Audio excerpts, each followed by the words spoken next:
abandoned floating hotel stuck in North Korea. The Great Barrier Reef in Australia is one of the world's most incredible natural wonders. An Italian entrepreneur in Australia named Doug Tarca wanted to make it so people could stay overnight at the landmark. He was not a stranger to the reef, since he started his own business Reef Link in 1983, where he would ferry tourists and divers out to the reef near Townsville. Tarca was passionate about the project and advocated for people to visit the wonder and see its true beauty after exploring it himself as a salvage diver in the 1950s. He hit the drawing board, deciding that the middle of the John Brewer Reef would be the best place to build his vision. The reason he chose the spot is because of its unique shape, as the coral and rocks form a horseshoe pattern. The water here was also very calm, perfect for construction. His first thought was that he could combine a group of ships together to act as a floating hotel, but after considering this carefully, he decided the best option would be to make a hotel from scratch. Not only would this create a larger appeal for guests, but it would also be more ecologically friendly. Tarca commissioned the help of Bethlehem Shipbuilding Yard in Singapore and started on the project in 1986. It wasn't a cheap venture, since at the time construction cost about $45 million, or $100 million today. The building took place over the next 2 years, and in 1988 it was finally moved to position on the reef. Great care was taken to make sure the hotel, which was named the Four Seasons Barrier Reef Resort, did as little damage to the ecology of the reef as possible. Its anchors were placed to not damage the coral, although ironically large amounts were cleared to even make way for the hotel. But the way in which the moorings were fitted allowed the building to be able to move in a circle, so the coral underneath would not be covered in the structure's shadow for long periods of time. Sewage and wastewater were recirculated wherever possible, and any non-reusable trash was sent back to the mainland. The hotel officially opened on March 6, 1988, making it the very first floating hotel in the world. Thanks to the resort's quality and unique location, it was a 5-star paradise. It boasted 2 restaurants, a nightclub, 176 luxury rooms, and could cater to up to 350 people. It also featured a library, tennis court, and even a diving store. The complex had a research lab in-house for scientists and biologists to study the reef in great detail. The hotel was met with great fanfare, with many seeing it as a diver's paradise, offering a new way to explore the sea for an extended period. Those that were not scuba trained or didn't want to get wet could even rent out a yellow submarine or sit in the underwater observatory. But being a hotel on the ocean had its drawbacks. A week before it was supposed to open, it was hit by a cyclone, which took out the freshwater pool in the complex.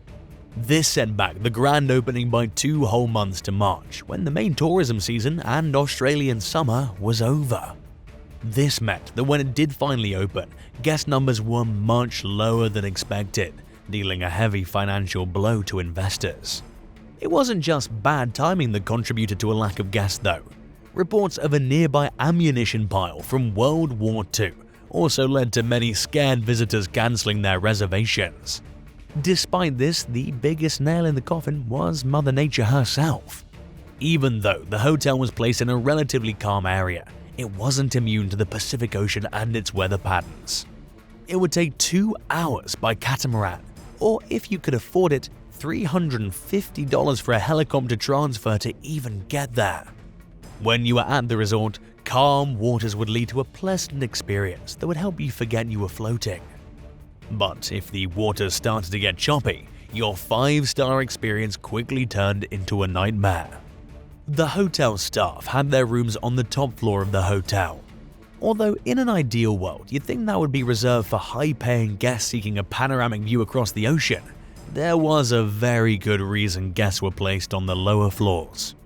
Those who have been on a boat or a cruise ship might be aware the higher up you are, the more you'll feel the swinging and rocking of rough seas. The staff grew used to the conditions, but they knew guests wouldn't be able to cope as well. Because of this, they came up with an ingenious solution to help them determine whether the sea would be too much for tourists. The solution wasn't high-tech either, just effective. They tied an empty whiskey bottle to the ceiling and watched it move. If it started to sway around wildly, they knew the guests below would start complaining of seasickness. For some clients of the hotel, even the journey to get there by sea was too much to handle. Staff members remember guests entering the resort to check in already feeling seasick. The sea conditions also affected people during their departure. Bad weather could mean you were stranded and not able to return to the mainland until storms had calmed down. Obviously, for people who had scheduled return flights, this became a big issue since they would miss their plane and have to get another one. After only a year in operation, the hotel was forced to shut down. A lack of paying guests meant it was just far too expensive to run. Even in the grand opening days, the hotel was never at full occupancy, and the novelty quickly wore thin. But what would happen to the hotel now? The hotel was purchased by a new owner, but it meant a relocation journey of over 3,400 miles north of the Great Barrier Reef. The Four Seasons Great Barrier Reef Resort soon became the Saigon Hotel, located in the river of the same name in Ho Chi Minh City, Vietnam. Surprisingly, this site was much more of a success story. Vietnam in the late 1980s had just started opening its doors to tourists from Western nations, so it needed ways to provide luxury accommodations. Although efforts were being made to modernize some of the older hotels in the city, the floating resort, or the floater as it would be affectionately called, provided the much-needed solution. In 1989, the Saigon Floating Hotel opened its doors, boasting 201 rooms and creating jobs for 400 staff members. The crucial difference between this location and the Great Barrier Reef was the fact that although the hotel was on water, it was still moored with a connection to the mainland. This meant guests could easily hop on and off to freely explore the surrounding area, and there was no risk of getting stranded. The hotel was also a central part of the city's nightlife during this time. Two of the most popular bars were found on the floater, the Down Under Disco and the Q Bar. The resort was finally thriving, although not in the place its creator, Doug Tarca, hoped it would. By 1997, 8 years later, the Saigon Floating Hotel was finally starting to run out of steam. Now that the tourism industry in Vietnam was in full swing, the dated property was simply not as popular as other, newer hotels that had been built or redone in the years since it opened. In 1998, it was sent off for refurbishment in Singapore, but it never returned to the Saigon River. Initially, there was an offer from the small island of Palau in Micronesia to purchase the hotel and turn it into a floating casino, but this deal fell through. In the end, the resort would be purchased by a more surprising client, North Korea. It was going to be placed in the waters near Mount Kumgang, a location sitting perfectly between the South and North Korean nations. At this time, both countries were trying to build greater diplomatic ties with each other, and as a result, the hotel would serve the perfect middle ground for both North and South Korean guests. The third and final name for the resort would be Hotel Haegumgang, and it opened under South Korean management for the first time in October 2000. The Mount Kumgang resort was key in reuniting families that had once been split apart between the two nations, and over its years of operation, it's believed that the hotel had over 2 million guests check in and out during its run. 8 years later, in 2008, a tragedy would happen, leaving a devastating blow on Hotel Haegumgang.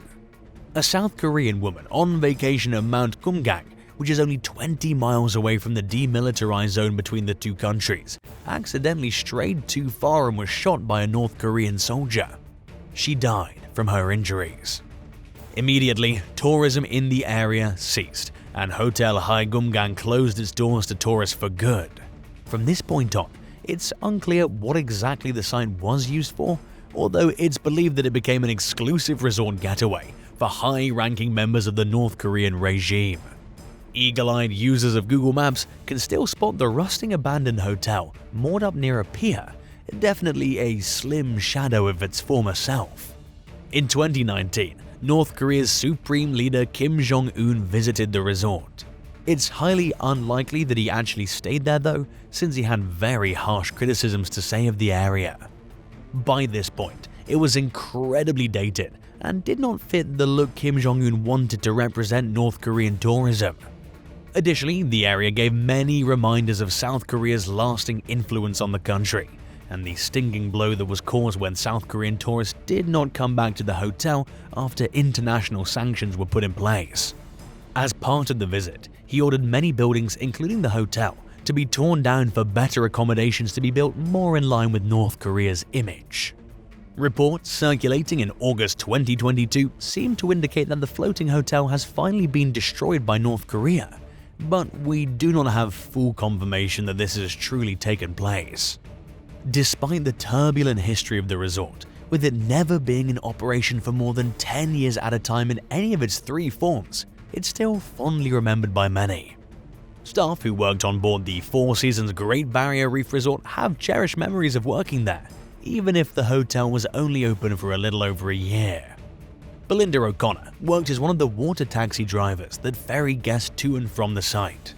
Over her year of working and living at the hotel, she said that she never got over how amazing the structure looked while sitting peacefully in the water.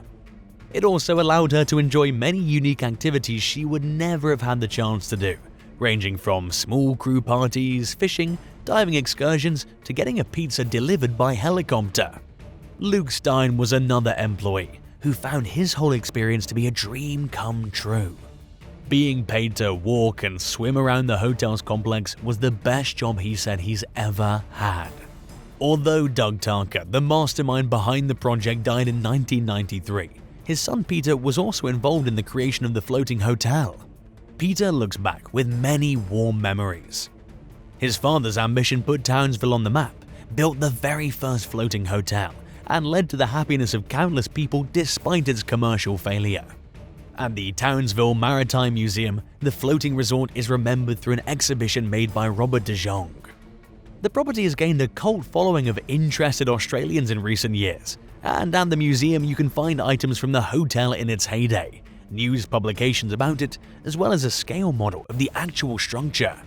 In a park close to the museum, you can also find a memorial dedicated to Doug Tarca.